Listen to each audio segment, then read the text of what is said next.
Yo, it's Guido coming at you with a replay review. Today we have Gator99 from Clan GFLC and his Ferdinand in Himmel's, what is this place called? I don't even know. Erlenbergdorf?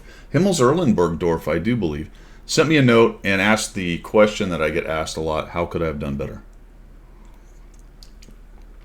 Says, I went to Critical Train. I did damage. He actually has a really nice game. Could I have played it differently to win? Well, that's the question, isn't it? Or is this just one that is unwinnable no matter what? Okay, we've gone over this a million times.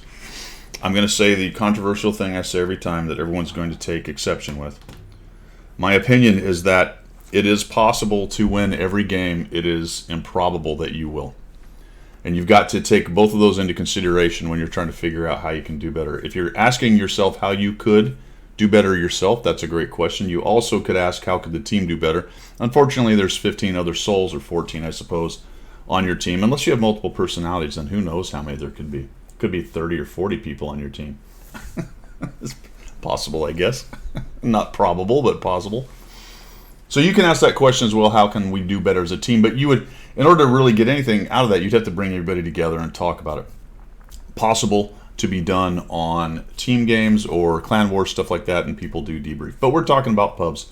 So kind of, for the most part, consider yourself. So what could I have done better to possibly win? Or maybe even just get another shot or get closer to winning. All that good stuff.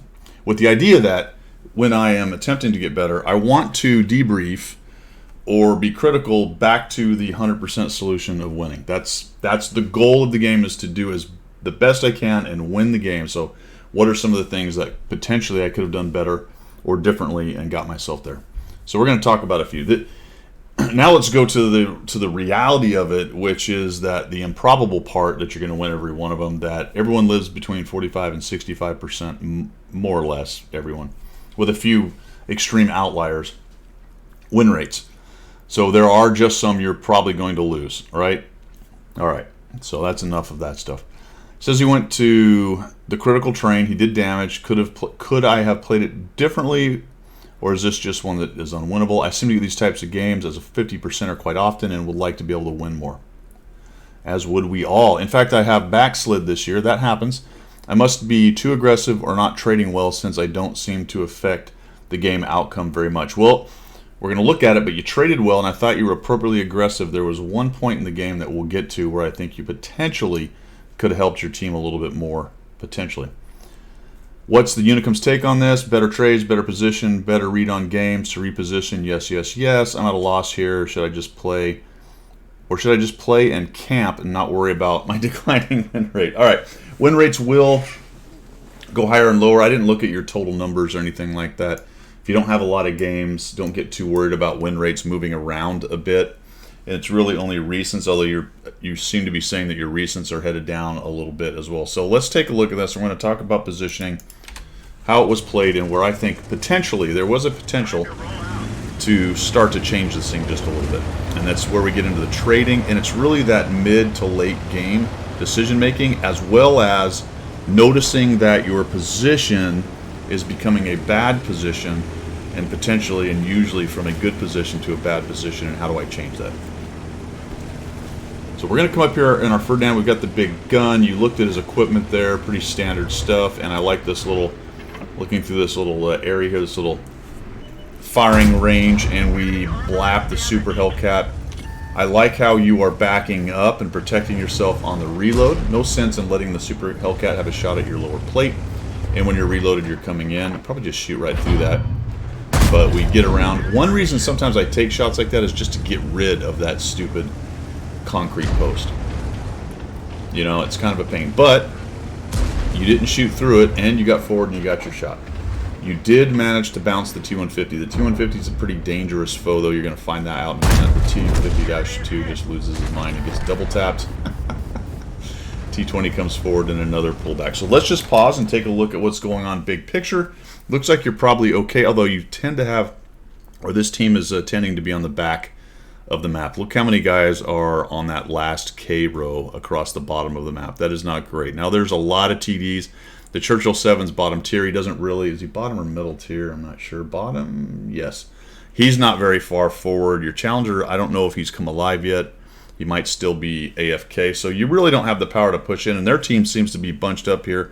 They're basically taking you and the PR, the KV2, and the M4 on. You've got the M3Y. Clearly, he's up here. That's a tier 8. You got the 150. I think the T103 is buried in all that as well, which is another one of their tier 8. So their tier 8 TD and their tier 8 heavy have moved up as well. Little miss on the T150. That's where I think knocking down that post might have helped. All right. The T1, here's, let's talk trades here. The T150 is sitting there zoomed in. He knows you missed. He's waiting for that lower plate to come out. Maybe if you'd have shifted and come out sideways, side scrape-wise, hard to do in a Ferdinand, but it might have given a different angle. Potentially got your gun online, because as you come forward, he's going to get a bunch of this part of your tank right here on the front right to shoot at, and he's going to, I believe on this one, end up pinning you. So you know that yeah, so he's already looking in there. Maybe just pickle that one off and see if you can get there. But I think there's also an argument to be made that you now own that little area right there because you didn't fire, and if he does poke out, you've got to reload on him. So things are starting to go bad. The E25 gets into the backfield right there.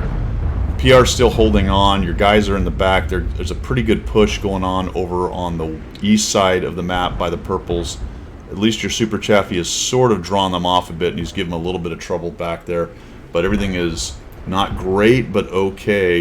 You can see that you're getting a little overwhelmed. Now this is where I would have, at this point in the game, provided you noticed all of this, you could start thinking of, all right, right now me and the 50 TP have this handled for the most part, but we could pretty easily get swarmed. So I've got to really be keeping an eye on what's going on. And based on what you're looking at here, now I haven't been messing with your camera a little bit, one thing you're not doing is kind of looking around. Now if you saw the M3Y coming up this way, good on you. But I'll do a bit more kind of looking around as I can. I call it camera technique. Just kind of look around and go, hey, what's going on? Give you a general idea. So that M3Y is kind of making a move here. And I think maybe you noticed him right there.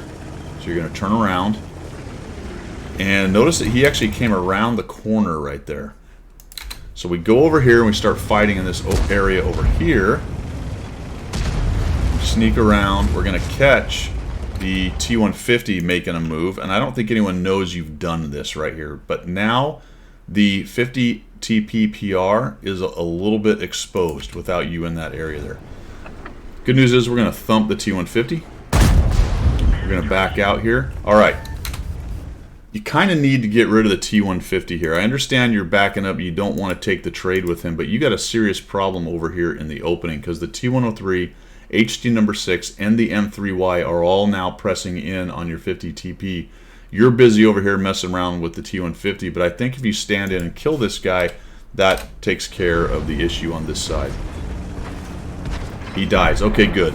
So that's fine. We got rid of him, and now we're going to think about coming back this way, and this is where I'm going to start thinking about what my follow-on is, and this is the area potentially of the game where maybe you could have helped yourself and your team out a little bit. Right now, it's fine, so we're going to come around here. We're going to get some shots. We just auto-aim that guy and fire away. We get that shot, that's great. We do a nice little job with the armor here with the bounce. 50 TP PR's holding on. The D25 dies, but he takes 2 big hits. We thump that guy. Okay, your 50 TP PR is probably going to die. Okay? You do have a 25/2 on your right side, but he's not coming around the corner. I don't know if you noticed that guy over there. But these dudes are 1, 2, 3, 4 shots from being dead. So let's see how this goes down. The reason I'm bringing this up is I'm already starting to think about maybe falling back or a fighting retreat.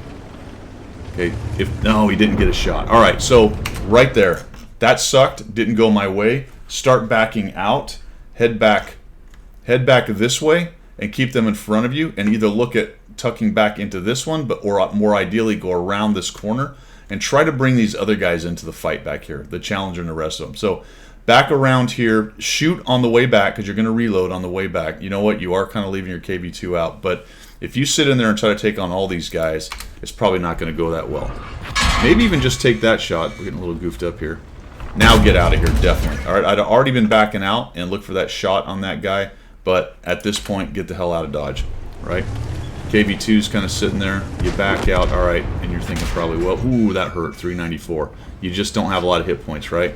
So After that sequence, yeah, you killed them, but you could have been back here by now with one shot on them. You wouldn't have got that last one, but you'd have been pulling back to the Challenger and the Churchill. And that is one of the most difficult things to pay attention to and notice when you're in the middle of a scrum like this, where these guys are pushing through. You're thinking, hey, let's keep on with the 50 TP PR and the KV2. Maybe we can beat these guys.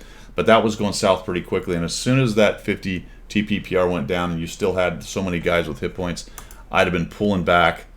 I say I'd have been. I hope I would have seen it as well. But I think the best plan here, whether it would have been me or somebody else seeing it, was to start moving back towards your help. I think you get a nice bounce here.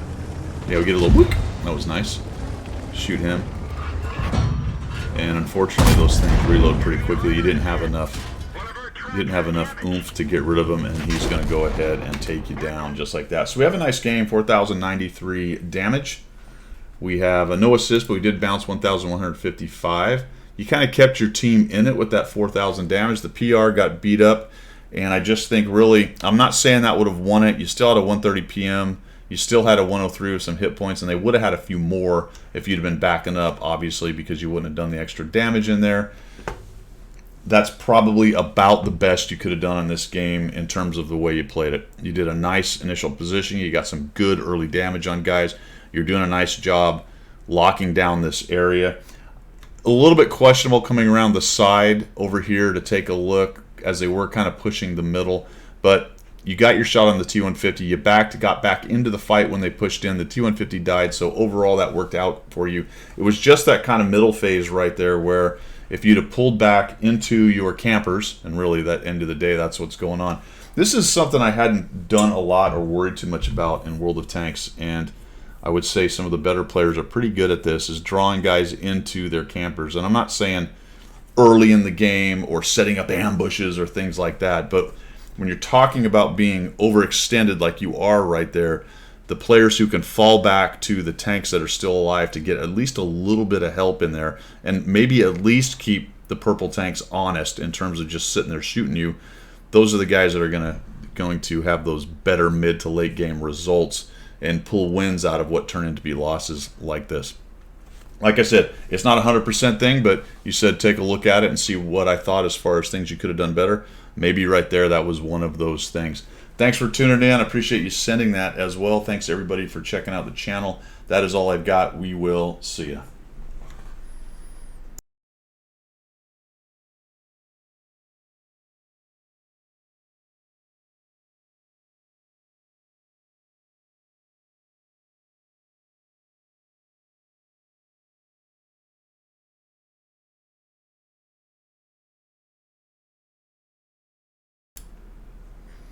Can you hear me now? That's what I thought.